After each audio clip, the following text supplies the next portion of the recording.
अस्सलाम वालेकुम। Welcome to our Urdu channel Urdu Darsi Adab. बच्चों, आज की क्लास में हम पढ़ेंगे चैप्टर नंबर 4 जिसका नाम है कंप्यूटर। शुरू करते हैं। ये कंप्यूटर का दौर है। दौर मतलब ज़माना। आपने कंप्यूटर ज़रूर देखा होगा।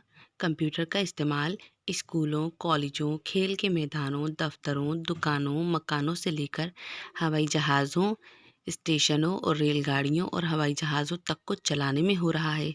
समझ में आया ना कंप्यूटर का यूज़ कहाँ कहाँ हो रहा है। ज़िंदगी के तकरीबन हर शोबे में इसे इस्तेमाल किया जा रहा है। हर शोबे में यानी हर डिपार्टमेंट में, हर जगह, हर तबके में। मतलब ज़िंदगी का ऐसा कोई भी शोबा नहीं है, ऐसा कोई भी हिस्सा नहीं है जहाँ इसका इस्तेमाल नहीं हो रहा हो। रेडियो, टेलीफ़ोन, टेलीविज़न, छापेखाने, डिज़ाइनिंग, अखबारात, हर जगह कंप्यूटर से मदद ली जा रही है ना? बिना कंप्यूटर के कुछ भी पॉसिबल ही नहीं हो रहा। आज जो काम कंप्यूटर से लिए जा रहे हैं, चंद दहाइयों पहले इसका तसव्वुर भी नामुमकिन था। चंद दहाइयों पहले यानी पिछली सदियों में तो इसके बारे में ख़याल भी नहीं था। 1919 के लगभग पहला इलेक्ट्रॉनिक कंप्यूटर बना था जो शुरू में मामूली काम में इस्तेमाल होता था। सबसे पहला कंप्यूटर कब बना था इलेक्ट्रॉनिक वाला? सन 1919 में, है ना? जब इसका काम इस्तेमाल कहाँ होता था? मामूली काम में। पहले फ़ौजी कामों में इसकी ज़रूरत महसूस हुई थी। फ़ौजी कामों में यानी जब फ़ौज की दस्ते जाते थे, बड़ी बड़ी फ़ौजें जब वहाँ निकलती थी बाहर, तब उसमें इसका इस्तेमाल होता था। फिर कंप्यूटर साइंस पर काफ़ी तवज्जो दी गई। ऐसे कंप्यूटर बनाए जाने लगे जो हिसाब के सवाल सिर्फ हल नहीं करते बल्कि उनकी याददाश्त में बहुत मालूमात महफूज की जा सकती है ना? यानी उनमें मेमोरी भी फीड की गई। अब ऐसे कंप्यूटर ईजाद हो चुके हैं यानी बन चुके हैं जिस पर शतरंज खेल सकते हैं, गानों की तर्ज़ें बना सकते हैं यानी धुन बना सकते हैं, गाना सुन सकते हैं, तस्वीरों में कमालात कर सकते हैं, है ना? क्रिएटिंग, एडिटिंग, फिनिशिंग, काले को गोरा, गोरे को काला, बुढ़े को जवान, जवान को बुढ़ा, हिसाब के पेचीदा से पेचीदा सवालात 1 सेकंड के 1000वें हिस्से में हल कर सकते हैं, है ना? कितना भी मुश्किल टफ क्वेश्चन क्यों ना हो, 1 सेकंड और 1 क्लिक में वो हो जाता है। इस तरह एक कामयाब कंप्यूटर 1944 में हार्वर्ड आइकेन ने बनाया था। जब ये सारी चीज़ें होने लगीं तब ये सारा सब कुछ मटेरियल किस कंप्यूटर में शामिल किया गया? 1944 में जो कंप्यूटर हार्वर्ड आइकेन ने बनाया था। इसके बाद इसमें लगातार काफ़ी तरक्की होती जा रही है। कंप्यूटर इंसानी हुक्म के सहारे काम करता है। किसके ऑर्डर से काम करता है? इंसान के ऑर्डर से। ये अपने आप कोई काम नहीं कर सकता। ये देखने में एक टीवी जैसी चीज़ होती है। इसमें टीवी की तरह स्क्रीन होता है जिसे मॉनिटर कहते हैं, है ना? देखा है ना आप लोगों ने सबने? साथ में बहुत सारे बटन होते हैं जिसे कीबोर्ड कहते हैं। एक छोटी सी डब्बी होती है जिसे माउस कहते हैं। कंप्यूटर का सारा निज़ाम उन्हीं माउस और कीबोर्ड के ज़रिए चलता है।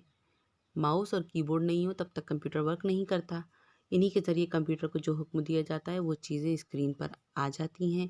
इसमें छापने का एक आला लगा होता है जिसे प्रिंटर कहते हैं। आला मतलब मशीन, उसे क्या कहते हैं? प्रिंटर। उसी से ही छपाई का काम होता है। जो कुछ छापना होता है प्रिंटर को हुक्म मिलते ही बड़ी तेज़ी से वो छापना शुरू कर देता है, क्योंकि उसमें एक इंक लगी होती है, कॉर्ट्रेज होती है जिसके बलबूते पर उसकी इंक बाइनरी सिस्टम में चलती जाती है।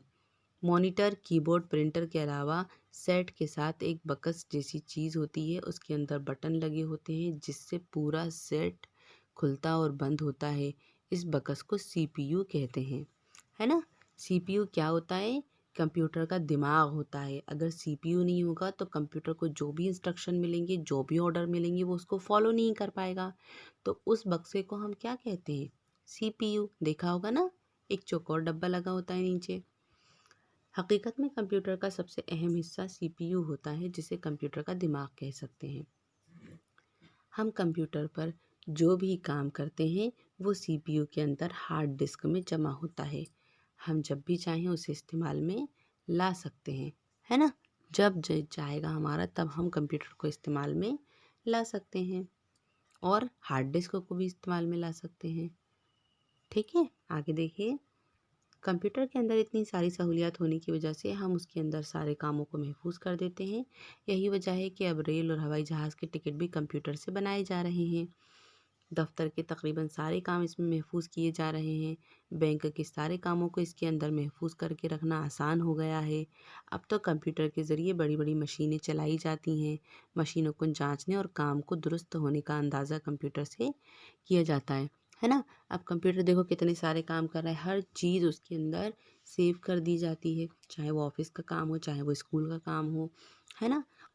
और उससे ये भी अंदाज़ा लगाया जाता है कि कोई वर्क कंप्लीट हुआ है या नहीं, करेक्ट है या नहीं। डॉक्टरी के फ़न में कंप्यूटर ने बहुत कमाल कर दिया। डॉक्टर मतलब जो डॉक्टर का हुनर है उस काम में कंप्यूटर ने तो एक अलग ही अपनी भूमिका निभाई है। जैसे जिस्म के अंदरूनी हिस्सों को जांच करने का काम उसके ज़रिए से होता है। ये बग़ैर ऑपरेशन के मुमकिन नहीं था, लेकिन कंप्यूटर ने इसको मुमकिन बना दिया। इंसानों की सहूलत के लिए मौसम की ज़्यादातर ख़बरें इससे मिलती हैं, ताकि बहुत सारी परेशानियों से बचा जा सके। बच्चों के लिए वीडियो गेम भी इसी की देन है। आइंदा भी इसकी तरक्की के बहुत आसार हैं। इस तरह कह सकते हैं कि अब ज़िंदगी के तकरीबन हर शोबे में कंप्यूटर कारहाय नुमाया अंजाम दे रहा है, यानी अच्छे अच्छे काम कंप्लीट कर रहा है। आया समझ में चैप्टर? आगे देखिए, मारूजी सवालात और true false, fill in the blanks, question and answers, ये सब आपको मैं वाया नोट्स भेज दूँगी। इसकी पूरी ग्रामर भी आप लोग को अच्छी तरह से समझ के अपनी कॉपीज़ में करनी है। ठीक है बच्चों, जैसे हमने लास्ट चैप्टर्स में की थी ऐसे ही इस चैप्टर में भी दी हुई हैं। ओके, आज की क्लास में इतना ही। कल हम नेक्स्ट चैप्टर के साथ मिलेंगे। तब तक के लिए मुझे इजाज़त दीजिए। चैनल को सब्सक्राइब कर दीजिए, बेल आइकन को प्रेस कर दीजिए। अल्लाह हाफिज़।